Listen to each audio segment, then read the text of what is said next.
Vamos a abrir nuestras Biblias en la carta que escribió Pablo a los filipenses. Me refiero a los creyentes, ¿no? En la ciudad de Filipos en aquel entonces. Y vamos a leer los versículos 1 al 11. Repito, Filipenses 2, versos 1 al 11. Dice Pablo, por tanto, si hay alguna consolación en Cristo, si algún consuelo de amor, si alguna comunión del Espíritu, si algún afecto entrañable, si alguna misericordia, completad mi gozo, sintiendo lo mismo, teniendo el mismo amor, unánimes, sintiendo una misma cosa. Nada hagáis por contienda o por vanagloria, antes bien con humildad, estimando cada uno a los demás como superiores a él mismo, no mirando cada uno por lo suyo propio, sino cada cual también por lo de los otros. Haya pues en vosotros este sentir que hubo también en Cristo Jesús, el cual, siendo en forma de Dios, no estimó el ser igual a Dios como cosa a que aferrarse, sino que se despojó a sí mismo, tomando forma de siervo, hecho semejante a los hombres. Y estando en la condición de hombre, se humilló a sí mismo, haciéndose obediente hasta la muerte, y muerte de cruz. Por lo cual Dios también le exaltó hasta lo sumo, y le dio un nombre que es sobre todo nombre, para que en el nombre de Jesús se doble toda rodilla de los que están en los cielos y en la tierra y debajo de la tierra, y toda lengua confiese que Jesucristo es el Señor, para gloria de Dios Padre. Padre, gracias por tu palabra, gracias por haberla guardado a través del tiempo, de tal forma que hoy, lejanos a aquellos días que escribía el apóstol Pablo, podemos ahora abrir estas escrituras y dejar que tu Espíritu la aplique a nuestros corazones. Así que bendícela por favor y te lo pedimos en el nombre de Cristo Jesús. Amén. La mente de Cristo, y el contexto es la misión de la Iglesia, que es lo que estamos explorando en este año, y ya he indicado que no es un tema monótono hablar de misión todo el año, porque nosotros a veces nos enfocamos en el concepto de misión cuando alguien agarra un barco, un avión, un auto y se va a otro lugar a predicar el Evangelio. Pero estamos observando que la misión abarca un ámbito mucho más amplio de lo que usualmente pensamos que tratan las Escrituras, y que tiene que ver con cada una de nuestras vidas, que son enviadas al mundo y penetrar la sociedad para ser un testigo de Cristo.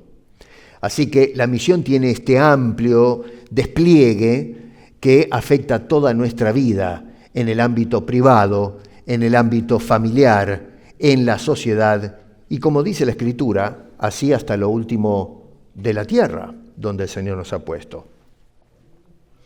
Si hacemos un poco de memoria, ¿no?, en lo que hablamos la semana pasada, basados en lo que nos dice el escritor de Hebreos, la inspiración nos dice que tenemos libertad para poder acercarnos a Dios, para estar firmes en la fe con la cual el Señor nos ha llamado a su presencia, ¿no? Esa fe que cree y esa fe que soporta, esa fe que corre, como dice el escritor, con los ojos puestos en Jesús. Pero también habíamos observado que es una libertad para que nos soportemos unos a otros con el propósito de, o considerarnos, debo decir, unos a otros para ser más preciso, y estimularnos al amor y a las buenas obras. Y eso sí, recordemos que lo que nos dice el escritor es no dejando de congregarnos, y algo muy acertado que dice ese hombre es como algunos tienen por costumbre. A ver, yo el otro día enfaticé este punto, que yo creo que toca un punto neurálgico en el cristianismo contemporáneo, porque no sé por qué razón la gente tiene aversión a congregarse. Lo hacemos de vez en cuando la Biblia dice no dejen de congregarse, no rompan el hábito de congregarse, justamente para poder estimularnos cuando nos vemos al amor y las buenas obras. Así que congrégate.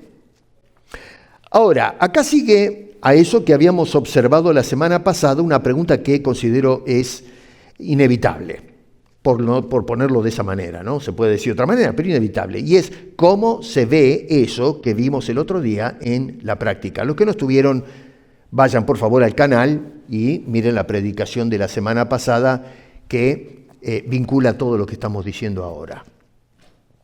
¿Cómo vive una iglesia donde los miembros se consideran mutuamente? Y es precisamente acá donde Filipenses, en este capítulo 2, lo que hace es responder, a lo menos en parte, ¿no? Pero responder a esa pregunta.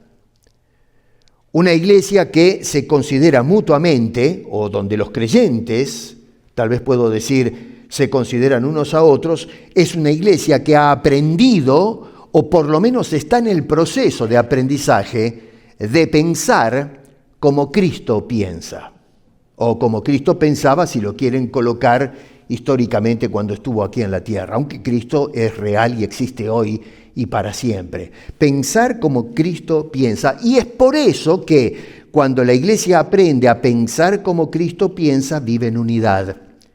Vivimos unidos, vivimos coyuntados, vivimos ayudándonos y apoyándonos, como dijo el escritor de Hebreos, para estimularnos al amor y a las buenas obras. Básicamente, como para hacer un resumen, en Hebreos capítulo 10, insisto, lo que vimos la semana pasada, tenemos allí la posibilidad. Este hombre nos dijo que tenemos libertad, esa posibilidad ahora abierta por Cristo para entrar a la presencia de Dios y libertad para tener una vida comunitaria. No un club social, aunque ciertamente vivimos en sociedad, pero es mucho más que un club social. Es una familia donde todos formamos parte del mismo cuerpo de Jesucristo. Y luego, por supuesto, ahora en Filipenses 2 ya pasamos de la posibilidad de Hebreos 10 a la forma, en este caso la mente de Jesucristo. Y cuando tomamos o unimos en la ecuación la posibilidad y luego la forma, entonces desembocamos al resultado, que es hacer misión, de ser testigos de Cristo al mundo en la sociedad donde el Señor nos ha puesto. En nuestro caso, la iglesia local, esta lámpara encendida aquí en la ciudad de Toronto, en este sector, hay otras iglesias, de nosotros, mediante nuestra consagración, nuestra devoción, poder ser testigos de la paz y la gracia del Señor a todo el vecindario y todas las personas que saben que existimos, que estamos ubicados en este lugar. A menudo hoy los creyentes, y creo que esto lo van a compartir conmigo, están preocupados e inclusive estamos asombrados, yo lo estoy, espero que ustedes también, ¿no?, de la manera en que piensa la gente en la actualidad. No sé si se han puesto a ponderar eso. Miramos a las personas. Insisto en el tema de las redes sociales porque hoy es la cosa del momento. La verdad, ya la gente no va tanto a encontrarse en algún lugar. Ahora nos encontramos a través de una pantalla, grande o pequeña. Ahora los celulares son cosa seria, ¿no? Ahora inclusive yo no tengo, pero algunos se miran con ¿cómo se llama? El reloj, ¿no? Y allí las personas ventilan la manera de pensar, vuelcan todas sus ideas, y uno mira todo eso y dice, pero la gente se ha vuelto loca. Miramos a veces los debates en el campo de la política, la sociología, toda la ingeniería social, y escuchamos las opiniones y cómo se vierten puntos de vista, y uno se queda ahí diciendo, pero ¿qué está pasando acá? ¿O yo estoy loco? ¿O a esta gente se le aflojó un tornillo? ¿Cómo está pensando la gente? ¿Qué es lo que está pasando? Y es lamentable, pero muchas veces la sociedad, que cree que piensa bien, no se da cuenta que está pensando mal. Y los cristianos miramos esas tendencias del pensamiento y nos quedamos asombrados. Vemos cuáles son los valores morales de las personas, la vertiente de ideas que muchas veces proclaman, su manera de interpretar la vida, y la verdad es que nosotros nos quedamos asombrados. No entendemos qué es lo que ha pasado. Y muchas veces se habla hoy en las grietas generacionales. Esta mañana, cuando teníamos la devoción con mi señora, me quedé pensando en eso, ¿no? En las grietas generacionales. Cada generación se queja de la generación pasada. Y ahora se están quejando, están saliendo estos antropólogos y sociólogos que estudian la generación X, la Z y le meten los números, ¿no? Y yo digo, pero a ver, nos estamos quejando de estas generaciones diciendo que en términos fuertes le llaman la generación de estúpidos. Disculpen el término, pero así es como la llaman. ¿Por qué? Porque estamos tan acostumbrados a lo superficial, no hay penetración en el pensamiento, no hay un pensamiento crítico, y eso va a dar lugar dentro de 20 o 30 años a una generación de gente que va a tomar el control de la sociedad. Son los políticos del mañana, los ingenieros del mañana, los médicos del mañana, y tenemos una gente que tiene un pensamiento muy plano, y hay una preocupación. Pero la verdad es que yo me acuerdo cuando era jovencito que los viejos decían lo mismo de nosotros. Y si vamos observando todo la plan histórica, vamos a ver que cada generación se queja de la anterior, así que siempre tuvimos un problema con la manera de pensar. El problema ahora es que, no el problema, pero la realidad es que ahora, debido a las enseñanzas que tenemos de las Escrituras, somos más críticos del pensamiento del mundo. Tenemos otra manera de ver las cosas. Pensamos con la mente de Cristo. Y es por eso que empezamos entonces a confundirnos y a asombrarnos de la forma en que piensa el mundo y la sociedad. Ahora, el caso que me llama la atención es que rara vez la iglesia contemporánea se detiene a hacer una pregunta que es mucho más cercana, una pregunta que es más necesaria, y es ¿cómo estamos pensando nosotros? Porque, a ver, es cierto, analizamos cómo piensa la sociedad y nos quedamos estupefactos, pero miramos hacia adentro. La iglesia hoy está tratando de enfocar el lente hacia el interior. ¿Qué es lo que está pasando con la iglesia contemporánea? Estamos analizando cómo piensa la iglesia de Jesucristo en el siglo XXI. ¿Qué impacto estamos teniendo a la sociedad donde el Señor nos ha insertado? Porque es fácil criticar el pensamiento de afuera. Pero ¿y qué del pensamiento dentro? ¿Es consecuente con lo que nos enseñan las Sagradas Escrituras? Porque acá el problema no es solo cómo piensa el mundo, el problema es cuando la iglesia comienza a pensar de la misma manera que el mundo. Y eso es un fenómeno que estamos mirando ciertamente en la actualidad. Muchas de las ideas del mundo se han metido dentro de la iglesia y se están aplicando al culto, la teología, la práctica pastoral y una serie de cosas. Y es precisamente ahí es donde el apóstol Pablo dirige nuestra atención precisamente a lo que nos dice en este capítulo 2 de la carta a los Filipenses. Y lo que llama la atención es que Pablo no comienza corrigiendo las conductas externas. No quiere decir que Pablo no está interesado en lo que pasa en el mundo. Por eso salió a predicar el Evangelio, preocupado por lo que el mundo cree, lo que el mundo abraza. A ver, cuando el apóstol Pablo llegó a Atenas, mostró preocupación por las creencias de Atenas y utilizó una pericia tremenda la de aquel hombre, ¿no? De usar sus creencias para poder llevarlos a una conversación acerca de Cristo y la salvación. Estaba interesado, pero cuidado con esto, porque Pablo no comienza analizando las conductas externas, él comienza confrontando la mente. Y en este caso quiere inculcar la mente de Cristo en la iglesia. Pablo dice, tengan un mismo sentir, los creyentes, no la gente de afuera, nosotros. Y luego agrega, tengan la mente de Cristo, porque usted puede tener la mente del pastor Piesco. Estábamos hablando hace un poco en la escuela dominical acerca de esto. Usted puede tener la mente de un gran predicador, que a lo mejor ha sido una excelencia exponiendo las Escrituras, que ha tenido una alta retórica, una capacidad de comprensión y explicación o homilética que lo deja a uno sorprendido. Pero el apóstol Pablo, que era un buen maestro, tal vez no tenía una elocuencia extraordinaria como un Apolos, pero un hombre que tenía un peso teológico tremendo y podía disertar acerca de las cosas espirituales. Pero sin embargo, él no está tratando de decir tengan mi mente. Él les escribe diciendo tengan un mismo sentir, y ese mismo sentir va dirigido a la mente de Cristo. Tengan la mente de Cristo Jesús. Y una de las razones es porque la estructura, la integridad, la unidad del cuerpo de Cristo, de la iglesia, no se rompe primero por lo que nosotros hacemos, sino por cómo pensamos. Y lógicamente, lo que pensamos va a determinar lo que hacemos. Si pensamos bien, la mente de Cristo, vamos a actuar bien. El problema es cuando comenzamos a pensar mal, ya no con la mente de Cristo, sino con la mente de la cultura, la sociedad, las tendencias. Y entonces empezamos a hacer las cosas mal. Y no solamente nosotros caminamos mal, pero la suma de los cristianos hacen que la iglesia, en última instancia, camine mal y termine perdiendo el foco. Ya no es testigo de Cristo al mundo, es testigo de otra cosa que nada tiene que ver con los propósitos de Dios.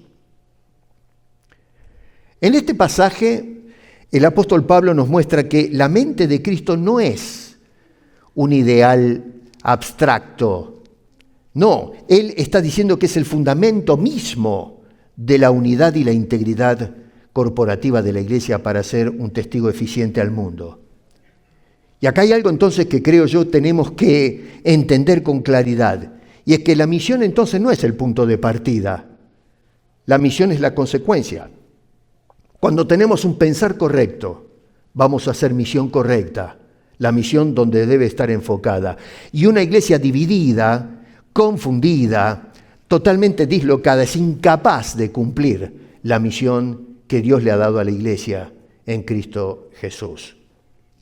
Cuando leemos estas líneas notamos que el apóstol Pablo nos dice, Cristo se humilló, por lo tanto, vayan al mundo. No, lo que Pablo está diciendo es, Cristo se humilló, ustedes tengan ese mismo sentir.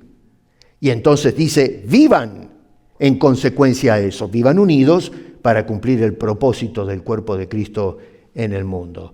Entonces, pienso yo que antes de hablar de impacto hacia afuera, Pablo acá lo que está haciendo es tratando el problema hacia adentro.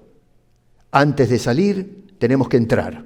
Antes de mirar hacia afuera, hay que mirar hacia adentro.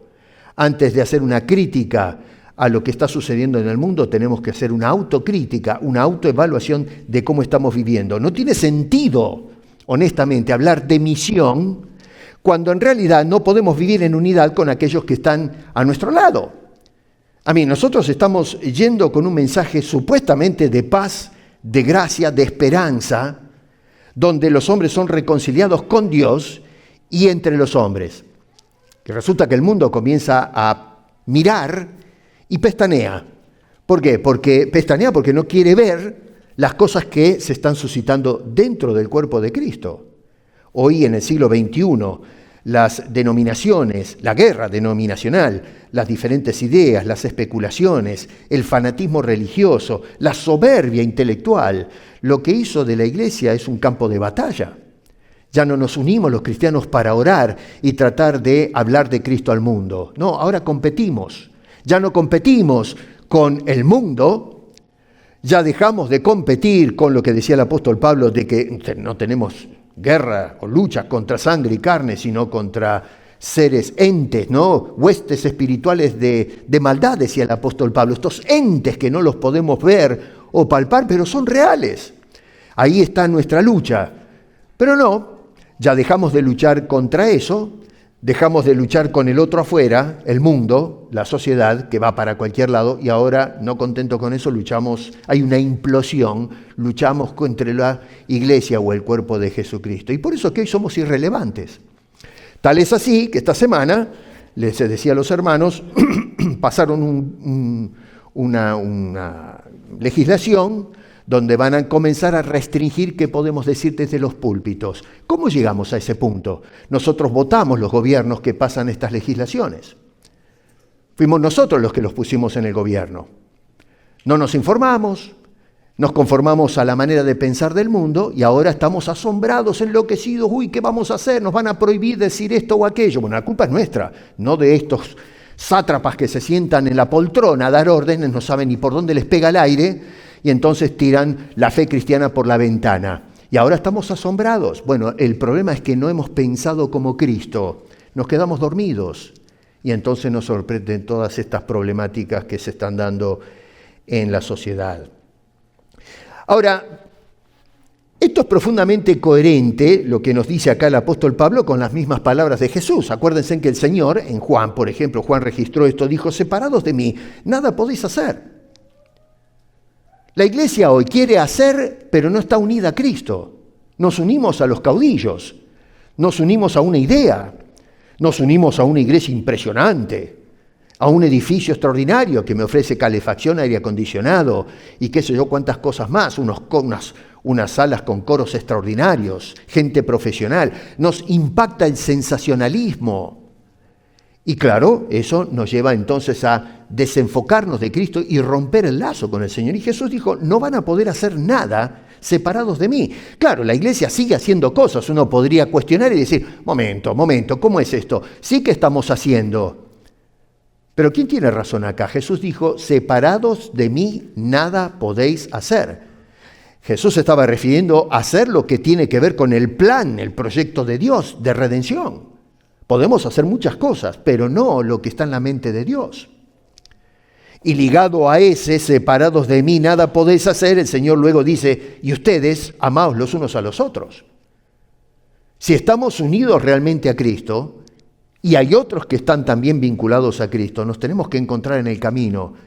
Y la orden es no solamente no separarnos, sino amarnos unos a otros. Unidad, correlación, entendimiento. Por eso Filipenses 2 no solo es un llamado a admirar a Cristo Jesús, sino que es un llamado a imitar la mente de Cristo para preservar la unidad y la integridad de la iglesia, que es un testigo de Cristo, la realidad de Cristo, la esperanza del mundo que es Cristo, a un mundo que está lejos de Dios y está perdido eternamente. Y acá está la verdad central de este pasaje que leímos, versículos 1 al 11. La unidad de la iglesia depende de que sus miembros piensen como Cristo. Porque a veces estamos peleando entre los hermanos en la fe, iglesias contra iglesias, denominación contra denominación y todo lo que ustedes quieren. ¿Por qué? ¿Cuál es el problema? La razón es porque no tenemos la mente de Cristo. Tenemos la mente humana, la mente que piensa en sus propios conceptos, una mente que juzga a su manera, una mente que no quiere ser juzgada ni por Dios ni por nadie más. Es decir, una mente que se ajusta a sus propios criterios, no los criterios de Dios. Dios es una especie de instrumento que usamos nosotros para llevar adelante los programas de la iglesia. Y lo que estamos haciendo es dándole vuelta a las cosas, porque nosotros somos los instrumentos de Dios, no al revés. Pero bueno, encontramos entonces que hoy juzgamos las cosas según la perspectiva del hombre y no según los criterios divinos. Por eso el apóstol Pablo nos llama a tener un mismo sentir, y ahora vamos a explicar eso, y una misma manera de pensar conforme o de acuerdo a Cristo Jesús, no como piensan seres falibles como nosotros. Ahora, esa palabra que traducen allí como sentir, es muy importante que la entendamos, porque cuando leemos al español, el sentir lo asociamos como un área emocional, ¿no es cierto? Sentir quiere decir tener o expresar algún tipo de emoción, pero la palabra no tiene nada que ver con eso. Está bien la traducción, lo que hay que explicar es en qué sentido se usa la palabra esa, sentir, y no es un aspecto emocional. La palabra original, ustedes saben que el Nuevo Testamento se escribió en griego originalmente, y la palabra es phroneo. La palabra fren, de donde viene ese término, es mente, no emoción. Por eso es importante, tal vez hubiesen, algunas traducciones creo que utilizan mente, pero tal vez hay que corregir un poquito esa traducción y en lugar de poner sentir, que digo no está mal, pero necesita ese ajuste para ser más precisa la idea del apóstol hace 2000 años atrás. Repito, hoy leemos nuestra traducción, que no es la inspirada es del idioma original, nosotros tenemos una traducción hoy, y leemos sentir. Bueno, tenemos que sentir todo la misma cosa. No, emocionalmente no sentimos todo lo mismo. No somos un robot. Lo que está diciendo es la mente tiene que funcionar enfocada en una misma dirección. Así que apunta, en este caso, a la actividad de la mente, la acción mental, que incluye 3 dimensiones. Por un lado, la actividad de pensar. Y no pensar superficialmente, sino en profundidad. Siempre hablo acá, cuando vienen algunos hermanos a los estudios, los jueves y todo eso, hablo de pensamiento crítico. Hoy hemos perdido poco a poco ese pensamiento crítico. No cuestionamos nada. Juan decía, probad los espíritus. ¿Qué está diciendo? A ver, piensen críticamente, no se traguen cualquier cosa, cualquier espíritu que se manifieste. Hemos perdido eso. En este caso, entonces, incluye el pensar, la forma en que uno razona o entiende la realidad. Otro aspecto de ese sentir es el valorar cuando usamos la mente. La mente está hecha para sopesar las cosas, las ideas. Es decir, lo que uno estima como importante o relevante. Hoy, honestamente, nosotros valoramos todo mal. Sí, valoramos, porque hay veces que no se valora, y a veces valoramos las cosas y le damos valor a lo que no tiene valor, lo que es vano. En el ámbito social hoy consideramos que el valor de una persona, miren cómo pensamos, está dado en lo que posee en lugar de lo que es. Así que si tenemos un reverendo delincuente lleno de plata, ese es alguien. Y entonces le ponen la alfombra roja. No importa si es un inmoral, si le pega a la señora, se casó 45 veces, abusa a los empleados, qué sé yo, no importa, es famoso, tiene plata, tiene estatus. Y valoramos eso. Y luego nosotros salimos envidiosos a tratar de comprar algunas de las cosas que hace usufructo esta persona famosa. Queremos tener un auto parecido al que él tiene, hacerme operaciones quirúrgicas para parecerme a él o a ella, ¿no? Qué sé yo, tener la misma casa, y vivimos enloquecidos, trabajando como animales todo el tiempo porque no llego a escalar y tener lo que esa persona tiene, porque valoramos que eso es lo importante. Venir a la iglesia no es importante, seguir a Cristo a rajatabla no es importante, lo que valoramos es eso. Bueno, estamos pensando mal, eso no tiene valor. Otro aspecto del pensar es disponer la voluntad. Que cuando yo pienso y considero, valoro para enfocar mis acciones en una dirección precisa. Es decir, la inclinación interna que va a guiar mis decisiones. Si nosotros estamos pensando en cualquier cosa menos en Cristo, eso va a influenciar en tus decisiones. Por eso es que los cristianos a veces andamos mal en nuestra vida privada, en nuestra vida hogareña, en nuestro servicio a la iglesia, en nuestra fidelidad a congregarnos, porque no estás usando bien la cabeza.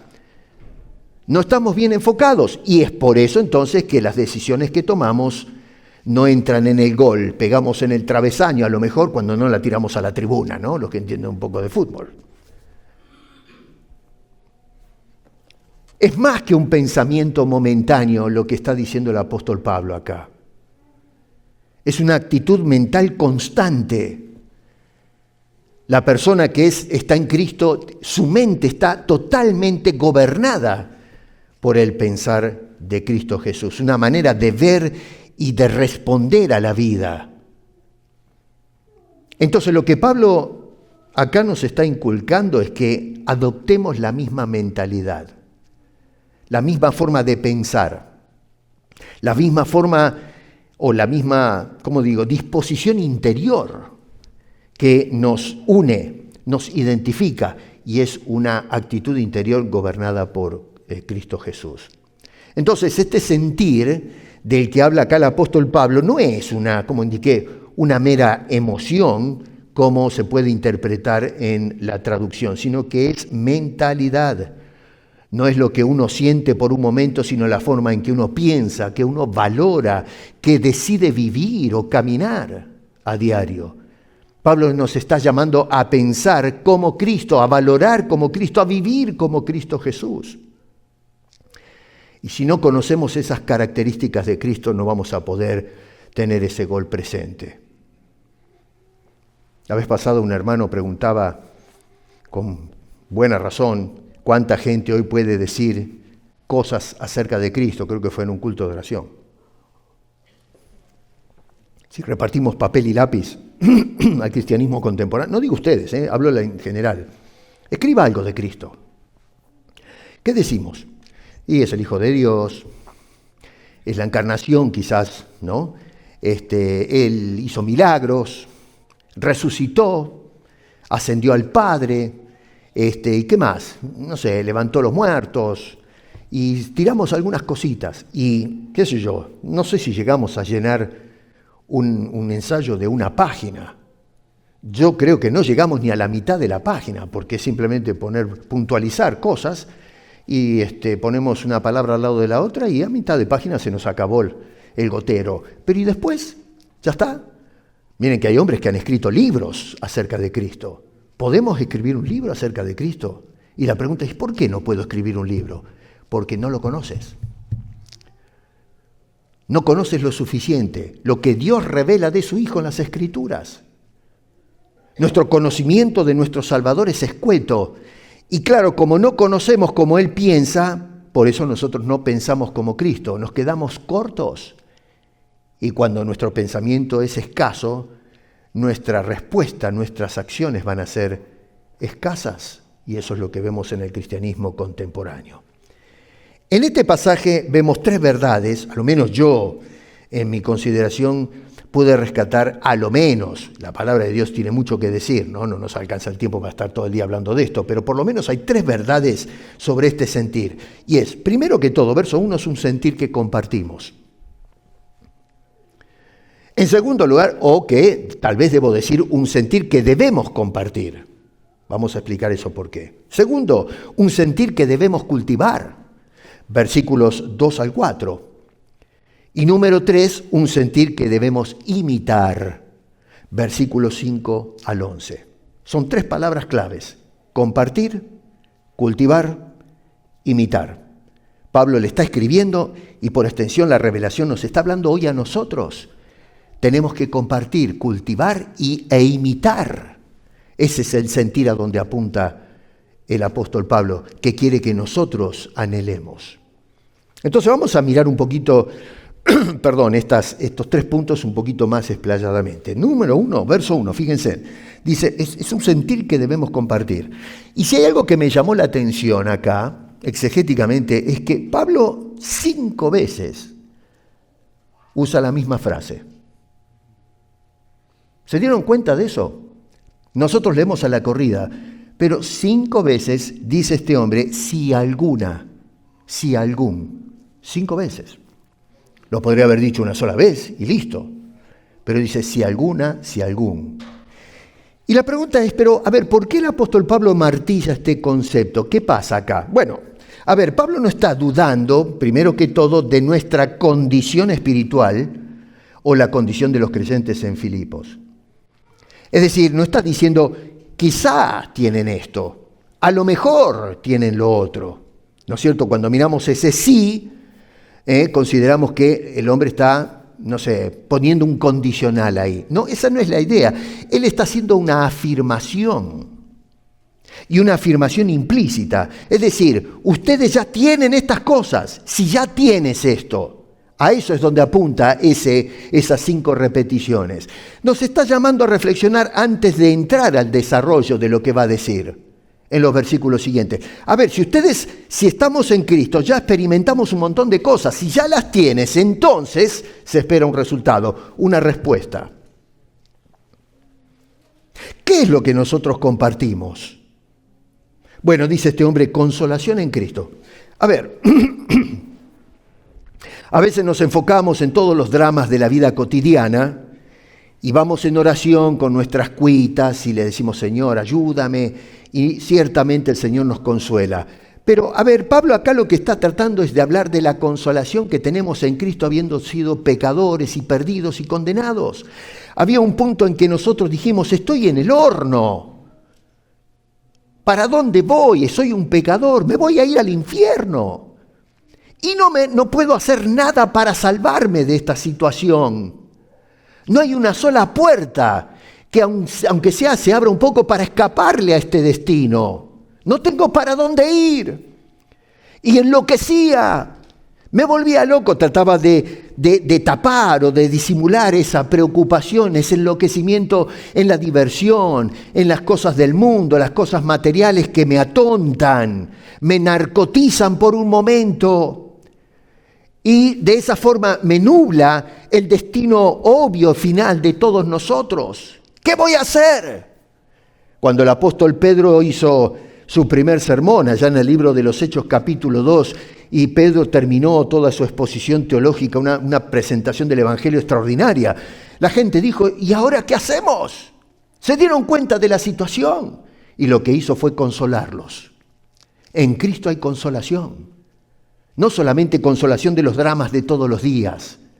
En Cristo tenemos la salvación, la esperanza. No importa que un Pablo esté preso en el contexto de la carta. Lo importante es que, aunque me metieron preso los romanos, estoy libre en Cristo Jesús, que es lo que veíamos la semana pasada. Todos tenemos la misma consolación. Todos estamos unidos en esto. No es que él la tiene, el otro no lo tiene. Si ya tienen todo esto, dice el apóstol Pablo, tenemos consuelo de amor. De tal manera amó Dios al mundo que ha dado a su Hijo.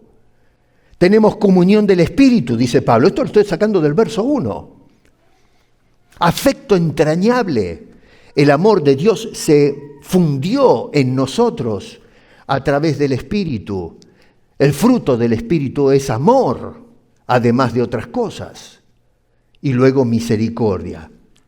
Así que esto no son metas para que nosotros alcancemos, es decir, que nos esforcemos en la vida cristiana para lograr esto que menciona el apóstol Pablo. No, acá las menciona como realidades que tú y yo ya poseemos.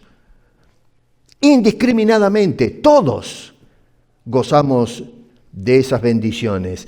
Entonces nosotros vemos que la unidad de la iglesia no comienza en lo que hacemos, sino que se manifiesta en lo que ya tenemos todos en común. Estas cosas que menciona este hombre. Entonces, si nosotros participamos, de la misma gracia, participamos del mismo amor, participamos del mismo espíritu, entonces no hay base legítima, para la división, la ruptura, la contienda, la confusión, la superioridad espiritual. En algunos gremios nosotros estamos más cerca de Dios que tú y cosas por el estilo que son realmente hasta risorias, ¿no es cierto? ¿Por qué? Porque participamos del mismo fundamento. Y acá tenemos que recordar, para mí, hay un versículo que para mí es glorioso y que a muchos les molesta, es cuando Pablo en Efesios dice, bendito el Dios y Padre de nuestro Señor Jesucristo, que nos bendijo con toda bendición espiritual en los lugares en Cristo, habiendo sido escogidos para que seamos santos y sin mancha. Ponte a pensar, no es que tú estás más bendecido que yo o yo más bendecido que tú. Dice, ya fuimos todos bendecidos y tenemos un cofre de tesoros de bendiciones en el cielo que están seguros, donde la polilla y el orín, decía el Señor, no corrompen, no arruinan, no, está en el lugar donde debe estar, en el banco celestial. Y eso es el patrimonio que no lo merecemos, porque no puedo hacer nada para juntarme ese patrimonio celestial. Dios lo hizo, Dios lo hace, nos hace un coheredero con Cristo, no porque lo merezco, sino por mi unidad en Cristo Jesús. Y ya lo tenemos todos, tú y yo, y todo cristiano que vino a los pies del Señor. Compartimos las mismas bendiciones. Y yo digo, hermanos, si nosotros hemos recibido lo mismo, como menciona este señor, la pregunta es inevitable acá. ¿Por qué no compartimos también nuestro sentir? Si todo lo del verso 1 lo compartimos, ¿por qué no compartimos la misma manera de pensar? Y no estoy diciendo pensar si voy a tomar café, ¿no es cierto?, o voy a comer gelatina. No me estoy refiriendo a eso. No, la manera de pensar en cuanto a las cosas de Dios, las cosas espirituales. ¿Compartes tus bendiciones con tus hermanos? No me tienen que responder, honestamente. Hoy yo estoy compartiendo las bendiciones que Dios derrama sobre mi vida con el que está a mi lado. Tu esposa, tu esposo, tus hijos, tu hermano en la fe. Compartes esas cosas, porque no se trata solamente de tener un sentir común o una mente común, sino también que hay que vivir ese pensar, ese sentir común, compartiendo. Así que este hombre nos habla entonces de un sentir que debemos compartir. Segundo, tiene que ser un sentir o un pensar que debemos cultivar. No sale solo. Versículos 2 al 4. Porque acá no se trata solamente de, tener un sentir común, como nos dice en el verso 1, pero se trata también de vivirlo, ese sentir común. ¿Y cómo se vive eso? En la práctica. Tenemos que cultivar estas cosas. Ahora, ¿cómo cultivamos nosotros ese sentir? Sería la pregunta. ¿Cómo manejamos esto? Y Pablo nos muestra acá 3 aspectos muy interesantes que son prácticos. Y nos dice, número 1, fíjense, verso 2, lo que debe caracterizar nuestro sentir. Dice, completad mi gozo sintiendo lo mismo. Bueno, macanudo, voy entendiendo, Pablo, pero ¿sintiendo qué? ¿De qué estás hablando? ¿Qué es lo que tenemos que sentir en común? Bueno, este hombre está diciendo que tenemos que tener un mismo pensamiento. ¿Lo ven? Un mismo amor. Está ahí, no está acá, Está en el versículo. Un mismo ánimo, parafraseando un poquito las ideas, un mismo propósito. Eso es lo que caracteriza entonces nuestro sentir, nuestra manera de pensar. El énfasis está en lo mismo en cada detalle. Y en segundo lugar, en el verso 3, lo que destruye ese sentir. Porque tenemos un sentir que va bien encaminado, pero hay algo que a veces puede suscitarse, y se estaba dando en la iglesia en Filipos. Ahí hay 2 señoras que se habían agarrado, no sé qué les pasaba. Pablo tiene que decir, paren un poco, ¿no? Pero bueno, eso nos muestra la realidad que la iglesia no es el cielo en la tierra. Siempre hay roces y diferencias entre los creyentes. Si pasaban los días de Pablo, hoy que estamos tan lejanos en el tiempo, también se van a dar este tipo de cosas. Y históricamente nosotros podemos dar fe que es así. La evidencia empírica nos muestra que en las iglesias siempre hay roces y discusiones. Pero bueno, el tema no es que existan estas cosas, sino qué hacemos con esas cosas. Y entonces este hombre lo que está es mostrando qué cosas destruyen esa integridad o ese mismo sentir en la iglesia de Jesucristo. Dice, no hagáis las cosas por contienda o por vanagloria. Así que Pablo acá está apuntando a 2 males específicos que son profundos y que son del corazón humano. Son reales. Contienda y vanagloria. ¿Nunca te has peleado con alguien? ¿No es cierto que sí? 2 palabras griegas que son muy interesantes. Yo siempre me meto en la lingüística, ¿no? Porque a veces yo siempre digo, las palabras no son estáticas, evolucionan con el tiempo. El sentido semántico de una palabra va cambiando. Etimológicamente, la raíz de la palabra significa una cosa, pero a medida que va pasando el tiempo, esa palabra va cambiando un poquito el sentido. Por eso es que hoy a veces voy a la palabra original de hace 2000 años atrás, porque ya hemos avanzado mucho tiempo y las palabritas van cambiando su sentido. Y hoy entendemos esos conceptos no de la forma original que inspiró el Señor por medio de estos, por medio del Espíritu, pero a través de estos vehículos humanos, ¿no? Una palabra que traducen como contienda es eritía. Y la segunda palabra que traducen acá como vanagloria es kenodoxía. Y no se van a acordar de estos términos, pero vamos a mirar un poco qué significan estas dos palabras y vamos a ver cómo nos ayudan a ajustar la comprensión de estos conceptos. La primera palabra es eritía, que originalmente, o etimológicamente, la raíz de la palabra parte de un concepto, la palabra eritos, y eritos hacía referencia a un trabajador a jornal, o a salario, vamos a ponerlo de esa manera.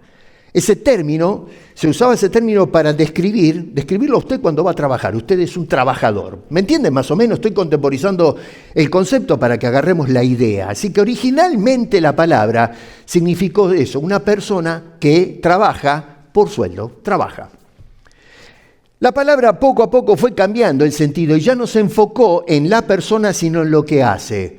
Y en los días del apóstol Pablo, este concepto habla de la persona que trabaja, pero lo hace con el propósito de sacar ventaja, de sacar un rédito. Ustedes trabajan no porque tienen amor al trabajo, sino porque les pagan un sueldo.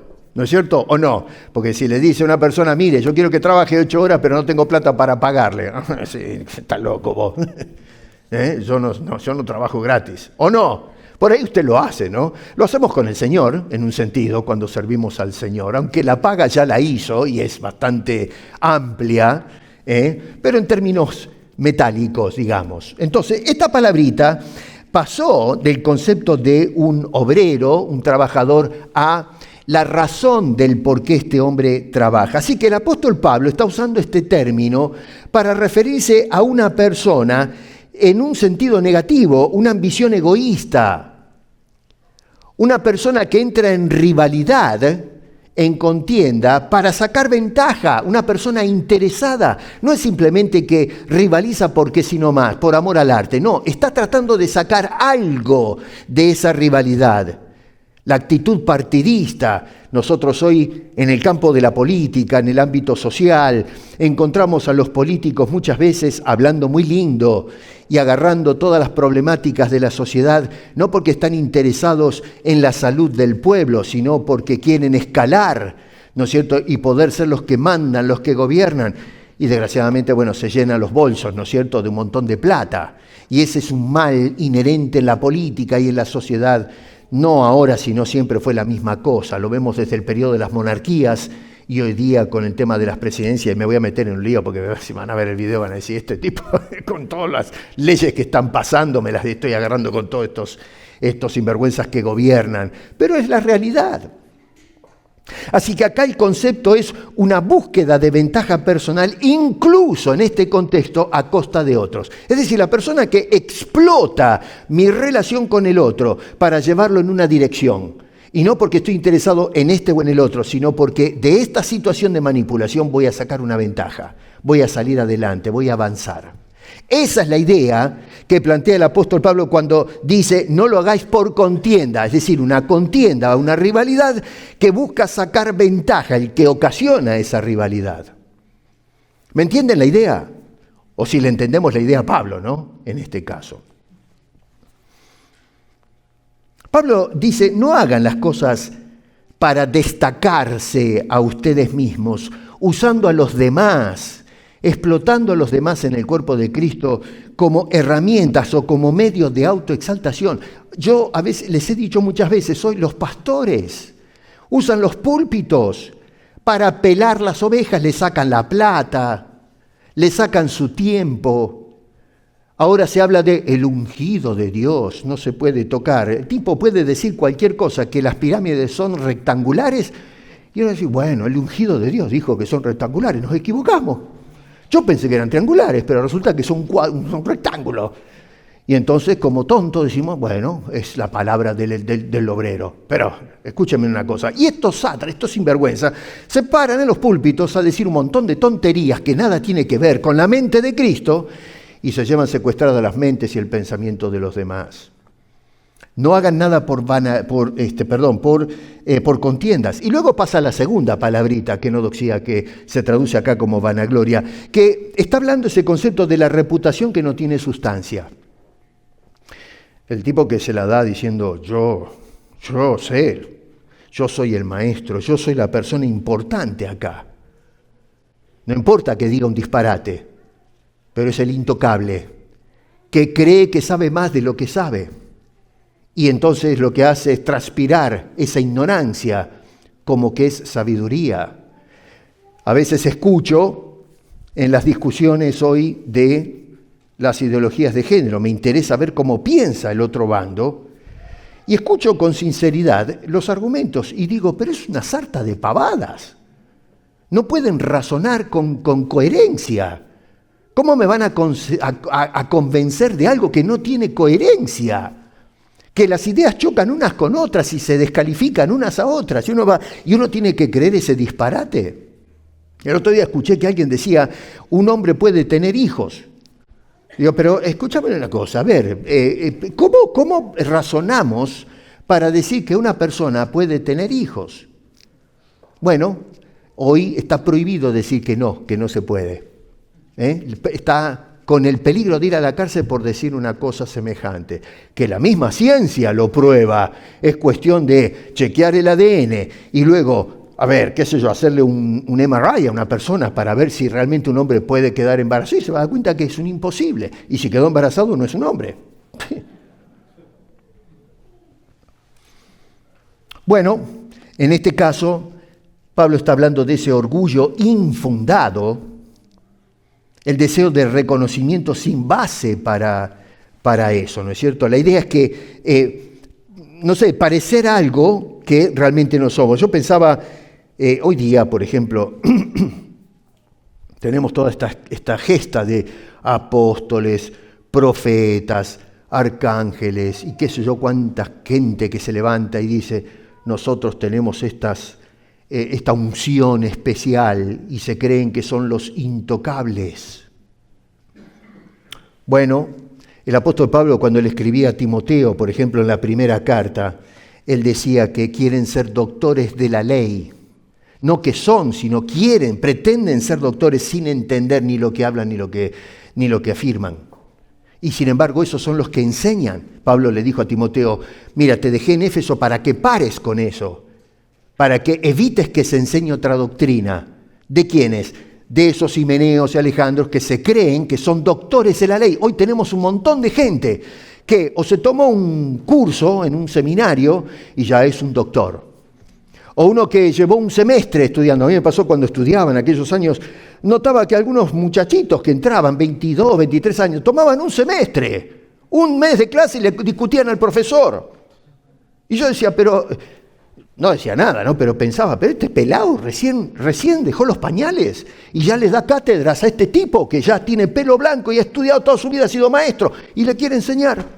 ¿Qué tal? Usted es un burro, escúcheme a mí porque yo soy el que sabe. Se creen los doctores. Hoy tenemos una cantidad de charlatanes en los púlpitos que hablan y usted escucha y dice, pero qué disparate colosal. Y si usted le dice eso, le tiran con una silla por la cabeza. ¿Usted quién es para decirme a mí? Y se sienten con este aire, justamente lo que le decía Pablo a Timoteo. Dice, calla a esa gente, porque esa gente no tiene la mente de Cristo. Ellos van con su propia mente, sus propios sentidos, sus propios pensamientos, y lo que hacen es fraccionar la iglesia, destruir la iglesia de Cristo Jesús.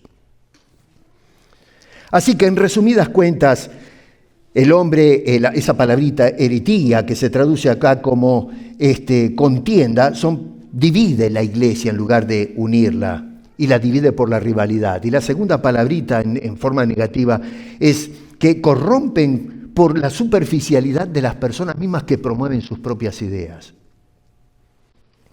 Entonces Pablo lo que dice es lo que no debemos hacer, promovernos a nosotros mismos y luego, por supuesto, inflarse sin sustancia, es decir, creerme algo que realmente no soy.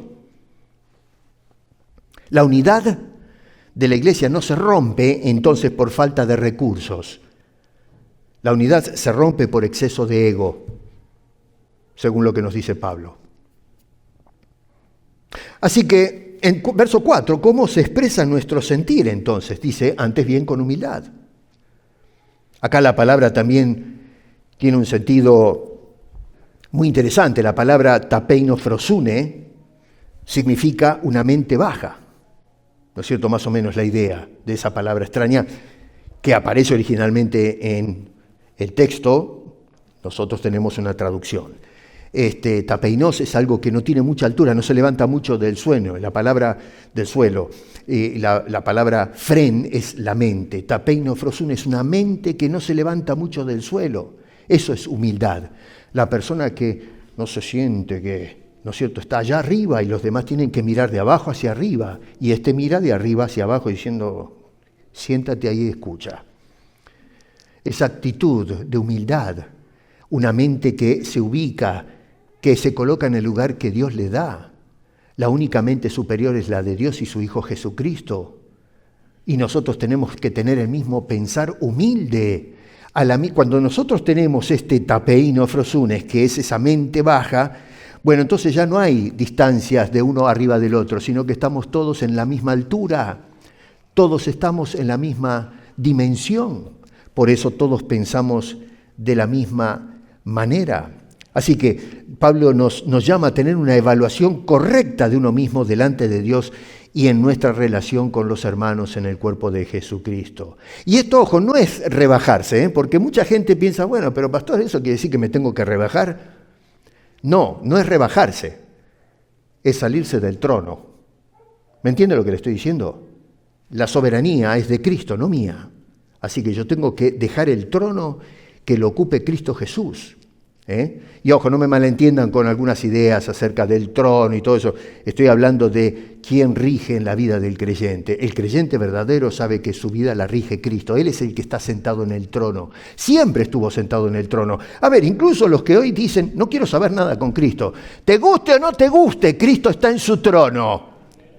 Y la Biblia dice que hoy dices no, pero toda lengua confesará que Él es el Señor. Y toda rodilla se va a doblar, toda, no algunas, ángeles, hombres, todos se van a tener que arrodillarse y decir, ciertamente que tú eres el Rey. Los creyentes vamos a decir, ya lo sabía. Y los incrédulos van a decir, qué tonto fui. Porque ciertamente Cristo fue y será el Rey y Señor por todas las edades. Así que esto no es rebajarse, sino estimar a los demás como superiores. Y no quiere decir que yo estimo al otro está más arriba mío, porque eso rompe la teología de Pablo. Lo que está diciendo es, si yo estimo al otro como, no que es, sino como superior, es una partícula comparativa, y el otro del otro lado considera a también como superior, entonces nadie es superior, nos encontramos todos en la misma altura, ¿o no? Sí, a ver, está el hermano Yadú, y yo lo estimo como superior a mí, pero él del otro lado dice, no, pero yo estimo al pastor Piesco como superior a mí. Bueno, los dos estamos en el mismo lugar. ¿Me entiende lo que estoy diciendo? Lo que está diciendo el apóstol Pablo. Estimémonos unos a otros como superiores a uno mismo, y entonces nos encontramos en igualdad, un mismo sentir. ¿Cómo llegamos a sentir así? Bueno, porque la inclinación humana en realidad va en la dirección opuesta. Bueno, acá es donde el apóstol Pablo nos lleva al corazón mismo del Evangelio. No solo nos dice qué hacer, pero nos muestra el modelo perfecto que es Jesucristo. Nos dice este hombre en los versos 5 al 11, un sentir que nosotros debemos imitar, un sentir que debemos compartir, un sentir que debemos cultivar, y ahora nos habla de un sentir que debemos imitar. O sea que el verso 1 viene a ser la base en toda esta disertación de Pablo. Los versos 2 al 4 nos habla de la responsabilidad, pero ahora en los versos 5 al 11 nos habla del fundamento y el clímax teológico de todo lo que está diciendo. Pablo dice en el verso 5, haya pues en vosotros este sentir que hubo también en Cristo Jesús. ¿Tenemos ese sentir?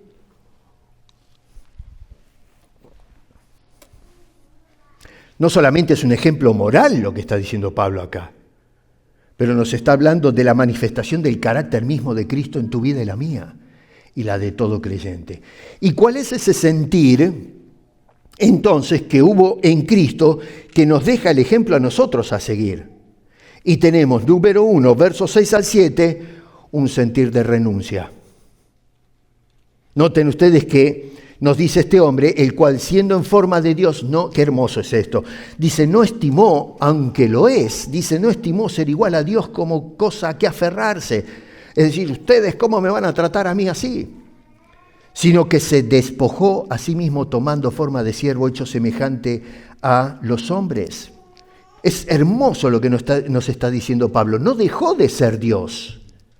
Él es Dios, pero no se aferró a sus derechos divinos. Así que ahí tenemos un ejemplo de renuncia. ¿Te aferras a tus derechos? A mí me tienen que respetar. ¿Qué se creen que soy yo? Y cosas por el estilo. Vanagloria en vez de humildad. Un ejemplo de renuncia. Segundo, uno de humillación.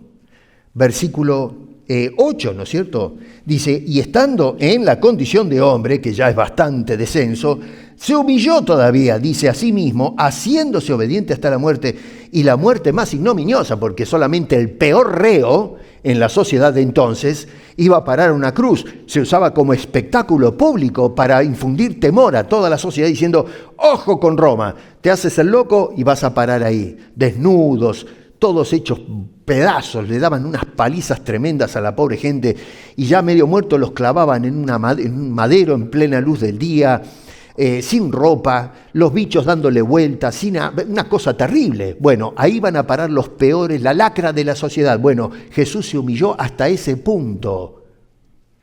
Humillación, un ejemplo de humillación.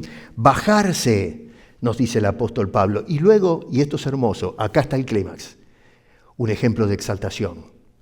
Y hay que entender bien esto, porque no es un ejemplo de que nos exaltemos, porque eso va a contramano del contexto que dice que nos humillemos. Es Dios el que exalta. Mira bien lo que dice acá el apóstol. Dice, por lo cual Dios, no Cristo, no es Cristo el que se levantó, porque en el contexto nos está diciendo, no, Él se humilló.